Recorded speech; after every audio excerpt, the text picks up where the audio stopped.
Zayat, Ibáñez, Tonietti, Truco Gallo.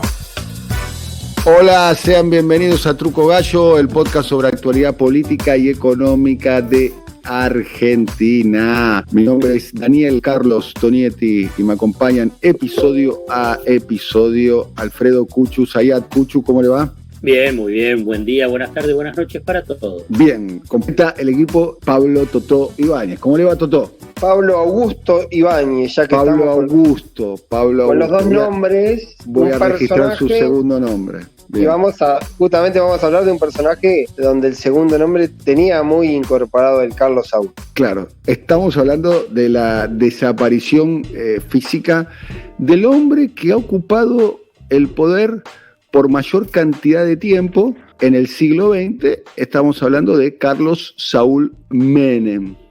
Este será el capítulo número 144 de Truco Gallo. Spoilers, como dicen ahora los chicos jóvenes y las chicas jóvenes, les chiques jóvenes. Puede haber chispazos. Puede haber chispazos en este episodio. Atención, no sé qué se ríen, ¿eh? Yo me río de los nervios. Jugate, Dani, el tema es que vos te tenés que jugar. Están esperando, ¿no? Yo no tengo ningún problema en hacerlo. Escuchame, a la hoguera me mandaron a mí con impuesto a la ganancia. Ahora te toca. Ahora me toca. Tenés razón. Bien. Bueno, a ver, personaje muy incómodo de la historia contemporánea argentina. El primer, si se quiere, gobierno democrático que logró aplicar un programa de derecha, ¿no? Fuertemente lo que se llama un programa de neoliberal. Lo hizo en el año 1989, ganó las elecciones en julio y pocos meses después, si mi memoria no falla, el 9 de noviembre se produce un evento de escala mundial que tuvo repercusiones y que termina de reorganizar la política planetaria. Estamos hablando de la caída del muro de Berlín y surge ahí la gran hegemonía de los Estados Unidos y un gran periodo de hegemonía de los Estados Unidos como el gran gendarme del mundo, la aplicación en los países de la región de lo que se llamó el Consenso de Washington, que era básicamente privatizaciones, desregulación, mayor mercado, menos Estado. Digamos. De hecho, estaba escrito casi calcado con las palabras que lo estoy describiendo ahora. Esa experiencia tuvo aquí en la Argentina el capítulo Menem. Hay que decir que había una sociedad y unas fuerzas políticas que ya estaban preparando la precuela. Basta recorrer el último tramo del gobierno de Alfonsín, que tenía como referencia por caso a la socialdemocracia europea, que estaba más o menos con otra narrativa, tratando de aplicar el mismo programa que después terminó aplicando Menem, bueno, quizás con mucho más audacia. Figura controversial, su propia historia, ¿no? Fue gobernador, estuvo preso durante la dictadura, preso en el barco 33 Orientales, preso también en la cárcel de Magdalena, preso en condiciones mucho más morigeradas en las Lomitas Formosa, donde tuvo una historia de amor ahí con Marta Mesa, que derivó en el nacimiento de su hijo Carlos navegó a dos aguas ahí bajo la teoría de la reconciliación, cuando terminó indultando a los jefes militares de la dictadura, a los represores, y terminó indultando también a los jefes de las organizaciones guerrilleras de la década del 70 bajo la idea de la reconciliación. Asumió con dos graves problemas, dos, si se quiere, bombas que había que desactivar. Uno tenía que ver con la inflación, que hay que recordarle, quizás hay muchos jóvenes que están escuchando este episodio de podcast, la hiperinflación. Yo empecé a trabajar en un medio de comunicación casualmente en el año 1989, el 15 de marzo. La inflación era mucho más dramática de lo que es ahora, digamos. Los precios cambiaban en el día, podían cambiar varias veces de precio, y no estoy exagerando ni un poco. Pasaba eso, la inflación se medía por 1000 anualmente, ni recuerdo cuál fue el récord. Y después el tema de la cuestión militar, no resuelta la cuestión militar. nobleza obliga. A mí me gusta pensar, yo fui contemporáneo al gobierno de Menem, digamos, tenía 19 años, entre paréntesis lo voté en aquel momento porque consideraba que el candidato del ajuste era Eduardo Angelos con su lápiz rojo, no sé si se acuerdan que venía con el lápiz rojo del ajuste, Eduardo Angelos, y Menem venía con una narrativa, el tigre de los llanos, que subía a caballo, la reencarnación de Juan Facundo Quiroga, cosa que luego no se terminó de verificar, por cierto. Dos cuestiones que él tenía que resolver, la cuestión inflacionaria, por un lado, y la cuestión militar, por el otro. La cuestión militar, bueno, la resolvió de un modo cruento, dejando una herida muy profunda en la Argentina, que es los indultos. Hay que decir que eso produjo una enorme movilización, pero sin embargo él siguió ganando elecciones, digamos, la condena social que hubo a eso no fue mayoritaria, no tuvo una condena electoral. Y a mí me parece importante destacar que esa sociedad de 1989 no es la sociedad que revisita a la cuestión de los derechos humanos o tiene la mirada de los derechos humanos que se tiene ahora. No pasaba eso. Yo pongo solamente un ejemplo que seguramente Pablo, Cucho, ustedes recordarán, pero en el programa de Neustadt se discutía si los niños nacidos en cautiverio en manos de sus represores tenían que volver a la casa con sus familias biológicas o no. Era una discusión pública, pública. No era una discusión, era una discusión pública. Y la sociedad debatía sobre esos valores. Esto es importante entender, para mí, por lo menos a mí me sirve, la hermenéutica, digamos, ¿no? Los hechos en su contexto social histórico. Bueno, con esas dos bombas de tiempo en sus manos, Menem hizo lo que pudo hacer, digamos, y lo hizo con una sociedad. ¿Qué es esta? ¿No? ¿Qué es esto? Yo tuve una mirada muy crítica con el gobierno de Menem. Como ciudadano rompí con el gobierno de Menem, como ciudadano con los indultos, que para mí me parecía una medida, y me parece hoy una medida inmoral. Y después, bueno, su despliegue, su programa económico, ¿no? Que fue una desregulación feroz de la economía, una privatización, ha privatizado absolutamente todo. A ver, mucho se dice que ese proceso, como lo contaba antes, se dio en el resto de América Latina. Bueno, se dio con la concertación chilena, ¿no? Se dio con Fujimori, se dio con Fernando Enrique Cardoso, autor de la frase olvídense de todo lo que escribí, ¿no? Fernando Enrique Cardoso, que si bien no venía de un movimiento populista, venía de ser un sociólogo reivindicado por la izquierda, digamos, ¿no? Bueno, a Menem le adjudican la frase falsa, o sea, de paso, porque nunca existió, si decían lo que iba a ser, nadie me votaba. Bueno, esa frase nunca la dijo, quizás la dijo en privado, digamos, pero públicamente nunca la dijo. Bueno, en resumidas cuentas, una figura molesta. Lo que tengo para decir, seguramente después retomaré la palabra, digamos, pero lo que tengo para decir es que el menemismo y sus políticas perduran hoy, digamos, la herencia cultural que dejó el menemismo perdura.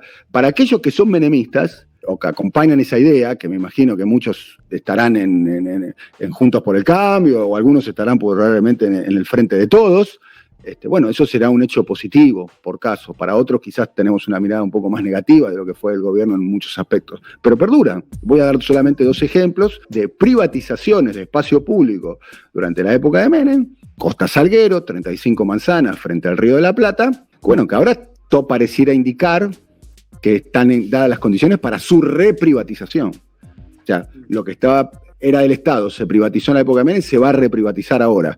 Y no está más Menem, ahora ni siquiera físicamente está Menem. Otro ejemplo, también con el río, de otro lugar estratégico, mucho más importante, tiene que ver con la cuenca del río Paraguay, el río Paraná y el río de la Plata, lo que se conoce como hidrovía, digamos. Se privatizó en la época de Menem, en un pacto, formaba parte de la letra chica del Pacto de Olivos entre Alfonsín y Menem. Ese negocio quedó de mano de los radicales a través de Gabriel Romero, y todo indicaría que no está más Menem, ahora ni siquiera físicamente, y se va a privatizar. Porque sí. El camino que va a utilizar el gobierno de Alberto Fernández, que uno no puede acusar a Alberto Fernández de menemista, a priori, ¿no? A pesar de que fue funcionario de ese gobierno, a pesar de que fue una lista con Domingo Cavallo como concejal de la Ciudad de Buenos Aires, a pesar de que su principal asesor, Gustavo Vélez, es la persona que le escribía los discursos a Menem en la campaña y en el primer tramo de su gobierno, uno no podría pensar que Alberto Fernández a priori tiene la narrativa menemista. Y sin embargo, muchas de sus políticas persisten. Bueno, a mí me parece un periodo muy incómodo de la historia argentina. Incomoda.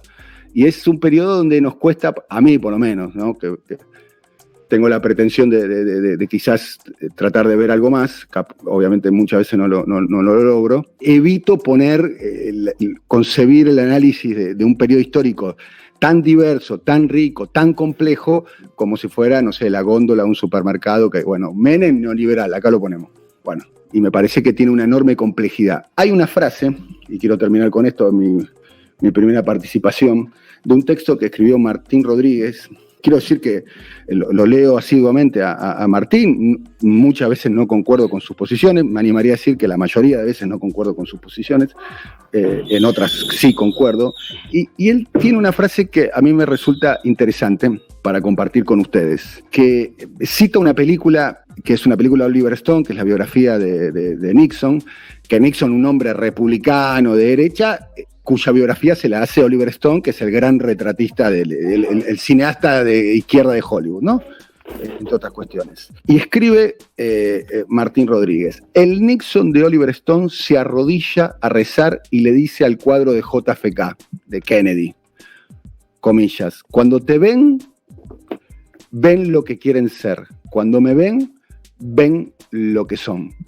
Y me parece que con Menem hay algo de eso con respecto a la dirigencia argentina y en algún aspecto también la sociedad argentina. Y en toda esta retrospectiva que se hizo el gobierno de Menem, hay mucho de eso también. Hay mucho de eso. Hay mucho de no hacerse cargo del rol que ha ocupado la sociedad, digamos, en generar esos consensos. Porque hasta donde yo sé, ¿no?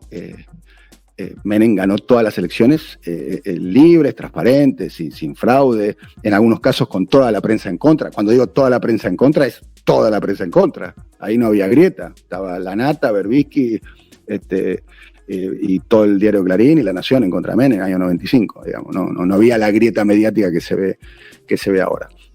Bueno, por eso para mí Menem es el incómodo en general. Sus políticas devastadoras, aclaro, en mi modo de ver, persisten y eso también genera para mí una incomodidad. Bueno, la primera impresión es que uno aborda a Menem, como vos fuiste desgajando algunas ideas, o a mí me gusta mirarlo en tres planos. ¿Sí? Me parece que hay un plano que tiene que ver con el Menem personaje, que se generó un magnetismo, que generó un encanto que aún hoy, y yo creo que especialmente en los últimos años, de alguna manera se lo revisitó casi de manera irónica, ¿sí? Como contraposición, como mirada sobre el personaje, sobre lo que hacía, sobre cierta rebeldía, cierta osadía que tenía para expresarse desde el lugar. Convengamos que hasta ese momento un presidente de la nación, el presidente, la categoría de presidente siempre era un lugar muy mediado por el protocolo, por lo correcto, por lo que no se debía hacer, y bueno, Menem rompió todo eso y yo creo que eso expresó a su época, expresó a una sociedad que también estaba saliendo a un mundo distinto, este fenómeno también que a veces como latiguillo general se repite de los defensores de Menem, de la transnacionalización, la apertura al mundo y demás, también me parece que tiene que ver con eso. Por eso hay un plano personal del personaje, de esa especie de magnetismo, de ese encanto que podía tener más allá de sus medidas, que creo que genera o contribuye a esta confusión o a esta incomodidad sobre el abordaje. Hay un segundo plano, que es la mirada que en general en la política hay sobre Menem. ¿Y cuál es la mirada que en general, según lo que yo durante muchos años fui recogiendo de Menem? Esa mirada de un tipo que llegó, que pudo conducir al peronismo hacia un destino histórico y político totalmente distinto a lo que había sido el peronismo, lo que era la línea o la matriz original del peronismo, a esto que vos definiste como un gobierno neoliberal, y en esa decisión, en ese modo de conducir, en ciertos procedimientos que tenían que ver con un Menem que tenía una jefatura poco convencional, que solo aparecía en la toma de decisiones en las cuestiones muy de fondo y cuando de alguna manera esa mesa variopinta que tenía, donde estaban Kohan, donde estaba Corach, donde estaba Rodríguez, donde estaba Bauzá, iban definiendo sus propias internas, sus propias discusiones, y Menem parecía o aparecía a la hora de saldar un debate o resolver una cuestión de fondo. Ahí me parece que también hay una mirada como que Menem tuvo una capacidad especial para conducir a ese peronismo, el modo que tuvo de conducirlo, lo que logró, esta especie un poco también de leyenda, de anécdota, de que iba a un pueblo y le conocía el nombre al tipo y volvía 10 años después y lo conocía y sabía, toda esta cosa de generar una especie de personaje, por un lado, desde lo personal, pero además una conducción política muy, muy extraña. Pero después también, en esa misma ecuación, están los hechos consumados de lo que Menem hizo a su paso, ¿sí? Lo que dejó. Y yo no voy a abundar sobre lo que hizo, por lo que se ha hablado mucho.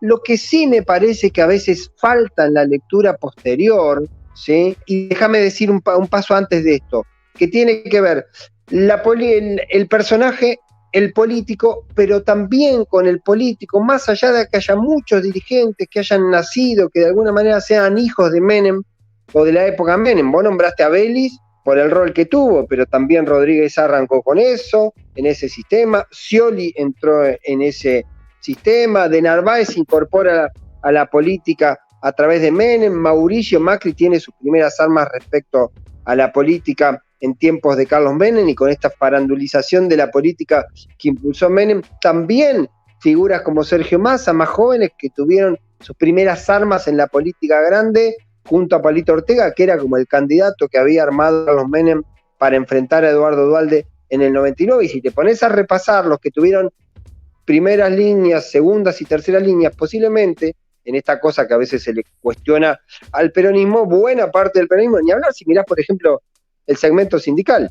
La mayoría de los personajes estuvieron prácticamente en toda esa larga política o película que habían estado antes con Cafiero, luego estuvieron con Menem, después estuvieron mayoritariamente con Duhalde, con Kirchner.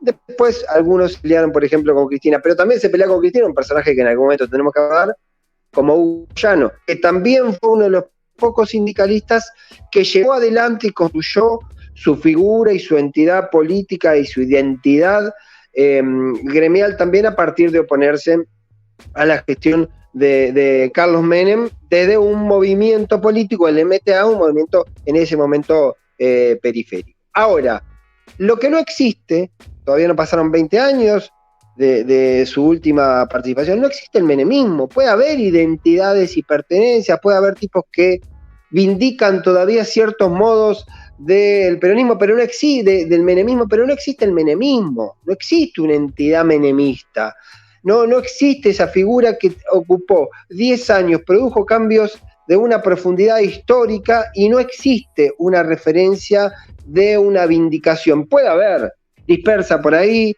identidades, alguien discutirá también, bueno, es muy costoso decirse menemista, pero si es costoso decirse menemista, por algo también es. Y ahí voy al tercer plano, que tiene que ver con las medidas y con lo que le hizo Menem o con lo que hizo Menem. Podemos abundar de los 90, podemos decir que hay cosas que quedaron de la era de Menem. También a veces se ignora cuánto de lo que vino después, cuánto del daño posterior tuvo que ver también con ese Menem. Es imposible, va a ser una correlación entre el corralito del 2001 y el endeudamiento y el gasto en dólares y esta especie de salida al mundo que hubo a lo largo de los 90. Esto lo podrá precisar con muchísima más información y detalle Alfredo, pero entonces hay un fenómeno que tiene ahí, hay como si también el recorte valorativo de Menem fuese sobre esos 10 años, como si la estela de las decisiones dañinas de Carlos Menem no hubiesen seguido a lo largo de la historia y no hubiesen tenido consecuencias fatales y muy graves. Uno podrá revisar en todo caso si el momento histórico le permitía o no hacer otra cosa. Si el tiempo histórico decía esto que vos observabas y que muchas veces se menciona, que en el medio entre ganar y asumir, que él asume en el 8 de julio, y la caída del muro y un mundo que era bipolar se vuelve unipolar y no quedaba otro destino por delante que ir a hacer lo que hizo. O también mirar, vos no lo mencionaste, pero para mí también es un caso quizá el más similar al de Menem, que era el de Salinas de Gortari en México respecto a la relación con Estados Unidos. Y es una mirada un poco ingenua también creer que si a Menem lo aplaudían en el Capitolio no tenía que ver con la cantidad de elementos, de concesiones, de pérdida de soberanía y una enorme ristra de medidas que tenían que ver con eso, que detrás del personaje encantador, detrás de una conducción que seguramente fue única en algún punto porque llevó a un partido que tenía otro sesgo a tomar un rumbo histórico absolutamente opuesto a buena parte de los conceptos originales del peronismo. Y ahí me parece que lo que vino después hay una corresponsabilidad y una responsabilidad, una herencia recibida, maliciosa en muchos aspectos, y también esto que vos planteás, cierta idea imaginaria de la época luminosa del menemismo, con lo que eso significó, con la pérdida de algunos elementos, por ejemplo, de perder básicamente la cuestión de la herramienta monetaria para conducir, con el daño que produjo sobre la industria, y este fenómeno de, yo creo que es en el fondo lo más nocivo, ¿sí?, el imaginario de que hubo un tiempo mejor donde se podía considerar que el dólar valía $1, que era totalmente normal ese consumo insólito o esa cantidad de fenómenos que tenían que ver con el ingreso de importados sin que ello tenga una consecuencia terrible para la industria nacional y naturalmente para la vida de los argentinos. Y el tramo final, y quizá el detalle final, que es uno que le gusta la política, que le gusta analizar la política, y siempre tiene que tener una mirada, si se quiere, totalizadora. Ahora, también es cierto que cuando hay una mirada sobre el menemismo, uno se encuentra como con dos focos personales, ¿sí? Un foco personal que tenía que ver con que viajaba 2 veces a Disney por año, con que pude acceder a un montón de cosas en ese momento por la importación y demás, cuestiones que tenían que ver con la experiencia personal, con bienestares personales, y por el otro lado te encontrás con gente, yo siempre cito el caso, pero me parece que es infinito ese ejemplo, gente que con Menem tuvo su peor tránsito o tuvo su último periodo de cierto bienestar, que se quedó sin trabajo, que nunca lo volvió a recuperar, industrias que nunca volvieron a abrir y una serie de elementos que tiene que ver con eso, que desde esa mirada personal, ni hablar la cuestión de derechos humanos, si estaba forzado o no por la historia, si estaba forzado el indulto por el momento histórico y si era necesario lo del almirante Rojas. También hay como consideraciones de hasta dónde una decisión puede ser de carácter histórico y otro ya se convierte en algo casi excesivo, desmesurado, innecesario. En el caso de Rojas, la interpretación que se puede hacer con el paso del tiempo, Pablo, Cuchu, es que fue un gesto de audacia para ganar credibilidad, ¿no? Hay que decir que cuando gana Menem, salen todos a decir me voy del país, porque venía el tigre de los llanos, Juan Facundo Quiroga, bueno, la famosa entrevista de Neustadt a Piazzolla diciendo abandono el país y demás, y todo ese tipo de cosas. Sí, bueno, la famosa. Entonces, un giro a la derecha, para decir una manera. A ver, yo me imagino un diálogo interno de Carlos Menem diciendo, ¿qué tengo que hacer para que me crean? Se mira al espejo y dijo, abrazar a Roja, vamos a abrazar a Roja, dijo. Por eso digo, hay que mirar los contextos, hay que mirar lo que uno puede ser, lo que los gobernantes pueden hacer y no pueden hacer. También me parece necesario mirar la consecuencia de todo eso y el resultado final de toda esa película. Y cierro con una cosa, y también todo lo que vino después, ¿sí? Todo lo que vino después que se construyó, me parece, a partir de las antípodas. Yo me quedo con 2 líneas nada más, y cómo de alguna manera la herencia de Menem, lo que no había que hacer o lo que no había que acompañar de Menem, en todo caso, le definió la identidad política en buena medida a Néstor Kirchner. Y fue justamente en 2 terrenos muy claros para mí. Uno, en la cuestión de los derechos humanos, que era la contraposición entre los indultos y el impulso a los juicios de lesa humanidad, y por el otro lado, la cuestión económica. 2 temas muy sensibles, muy de fondo, uno que tuvo que ver con aquel proceso de apertura desmesurada, de endeudamiento con el costo que tuvo, y otro tratar de recuperar cierta centralidad a partir de priorizar la cuestión del mercado interno. Queda muchísimo para decir, hay muchísimas cosas para plantear y abordar, pero quería por lo menos meter esas 3-4 líneas respecto al personaje Menem. Apasionante episodio de Truco Gallo a propósito de la desaparición física de Carlos Menem. Vamos a hacer un punto acá y vamos a retomar con el mismo capítulo, pero el inciso B. Y esta vez vamos a repasar la cuestión económica con Alfredo Kuchu Zayat y también analizar otras cuestiones políticas de lo que dejó el gobierno de Carlos Menem.